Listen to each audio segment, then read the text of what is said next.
Bienvenue à la taverne de Pito. Voici pour vous la recette pour réussir des délicieuses crèmes caramel. Pour 8 personnes, il faut 1 litre de lait, demi-écrémé ou entier, comme vous le souhaitez. Il faut 12 œufs entiers. Il faut 190 g de sucre noir. Il faut 300 g pour le caramel. Il faut un peu d'extrait de vanille, 2 cuillères à soupe, et des bâtons de vanille que vous l'ouvrez en deux et vous enlevez la pulpe et vous le mettez dans le lait.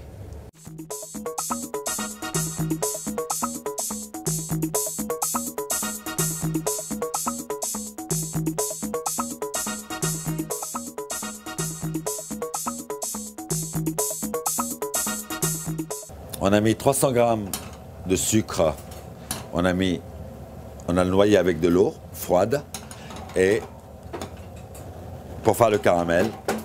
Et là, ici, on fait blondir le caramel. Ce qui est très important, le caramel, quand ça commence à blondir comme ça, de cette façon-là, il ne faut plus lâcher parce que c'est très rapide. Même quand vous arrêtez le feu, la cuisson continue.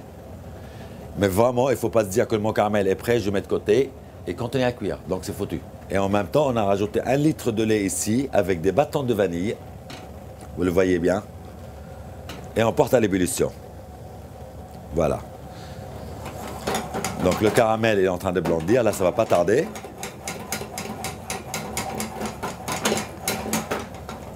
Alors, en même temps, nous avons cassé 12 œufs entiers.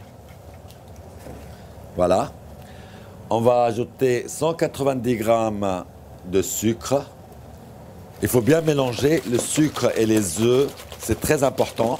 Si vous le mélangez mal, le sucre est très lourd. Il va rester dans le fond. Voilà. Il faut battre de cette façon. Regardez bien.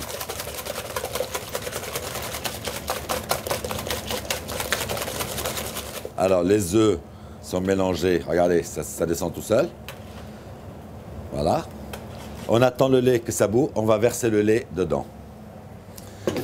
Le caramel, il va sortir dans quelques secondes.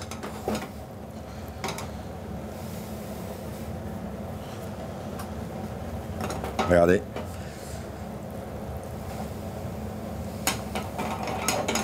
Il faut faire attention au lait, hein. Voilà. C'est la cuisson du caramel, c'est très important. Parce que quand il est trop cuit, il noircit, il est amer, tout est gâché. Regardez comment ça commence à blondir. Regardez. Vous avez vu à fur et à mesure quand même l'évolution du caramel. Bien, si je ne suis pas sûr de moi-même, regardez le dos de la cuillère. Là, on voit ça, la couleur. Donc, on va encore laisser un petit peu. Voilà. Je baisse mon feu. Regardez le caramel, est-ce que vous le voyez bien? Ouais, c'est bien. Et alors là, comme j'avais dit au début, là, il continue à cuire, hein. Donc, il faut tout de suite commencer à verser dans les ramequins. Vous pouvez éventuellement prendre une terrine pour 8 personnes. On peut le mettre à ça en pavé. C'est-à-dire, on prend une grande terrine au lieu de en petite terrine comme ça, de petits ramequins. Le caramel doit refroidir avant de verser l'appareil. Bien, maintenant, on va verser juste un petit peu. On ne met pas tout le lait bouillant. Pourquoi? Parce que si je mets tout d'un coup, je fais l'omelette. Non mais c'est vrai. Là, je mets juste un petit peu. Voilà, et je mélange bien et je continue à verser le tout ensemble. Voilà. Je prends un petit chinois, une petite passoire comme ça. On va le passer.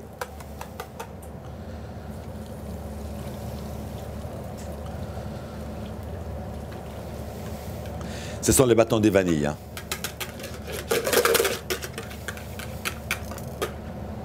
Voilà. Bien. Alors, voilà, on va rajouter un peu d'extrait de vanille, hein. Vous avez remarqué, on avait des bâtons de vanille, mais on rajoute un peu d'extrait de vanille. Voilà. Bien, maintenant, le caramel est froid.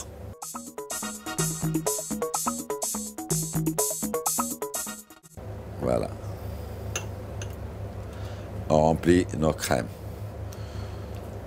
Voilà. Et c'est ce qu'on appelle la cuisson d'un bain-marie. On met un papier journal dans le fond d'une plaque. De cette façon, vous avez vu le journal qui est là. Ça permet que la température diffuse partout et que l'eau pendant la cuisson ne saute pas sur les ramequins. Voilà. Et on va mettre ça à cuire au four à 220 degrés pendant entre 20 et 25 minutes. Et n'hésitez pas de temps en temps de remuer de cette façon. Voilà, ça empêche que le œuf se coagule à cause de la température du lait. On va mettre de l'eau chaude ici, tout doucement. On va enlever un petit ramequin pour plus de sécurité. Voilà.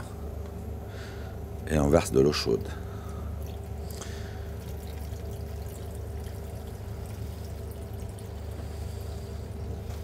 C'est un dessert très simple, facile à réaliser à la maison. Et il est excellent après un repas. Mon petit conseil à moi, c'est mettez sur le feu de cette façon, portez-le un petit peu à l'ébullition pendant 2-3 minutes, après vous le mettez au four.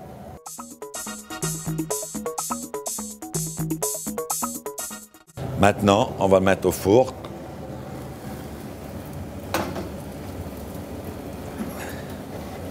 Voilà. Eh bien, voilà. 25 minutes plus tard, voilà, on sort les crèmes caramel. Voilà, regardez, quand je bouge ma plaque, tout est compact. Regardez. Tout est compact. Une petite astuce. Vous prenez les pointes des petits couteaux et vous le piquez comme ça. Regardez, il n'y a rien qui colle. Je recommence. Ça, c'est signe que votre crème est cuite. On les a sortis du four, regardez. Comme j'ai dit, la cuisson, elle est magnifique. Un petit papier dentelle, on pose le crème caramel, avec une petite cuillère bien sûr de préférence, et bon appétit.